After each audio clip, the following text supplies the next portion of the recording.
اهلا بيكم في قناتي احلى الاكلات. هنعمل مع بعض النهارده عصير الفراوله. عصير الفراوله من العصاير اللي احنا بنحبها، منعشه جدا في الصيف وفي الجو الحر ده. هنعملها بكل سهوله، مش هتاخد معانا وقت خالص. الفراوله احنا مخزنينها مع بعض وعاملين مع بعض فيديو مفرزينه في الفريزر. انا طلعته وسبته يريح بس شويه كده، وهنزل بيه بقى على الخلاط ان شاء الله ونعمله. تعالوا نسمي بسم الله ونصلي على الرسول عليه افضل الصلاه والسلام، ونشوف عملناه ازاي.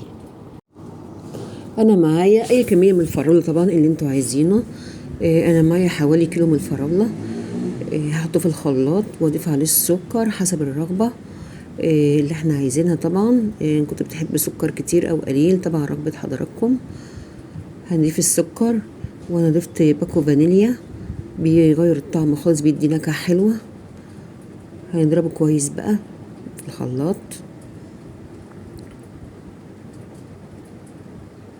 طبعا بنضيف مية ساقعة، بنقدمه متلج ساقع خالص منعش. هتقدميه لضيوفك لو انت مستعجلة، هتعمليه بكل سهولة. لو أول مرة بتشوفوني لايك وشير لو عجبكم الفيديو، وإلى اللقاء بفيديو جديد. بحبكم في الله.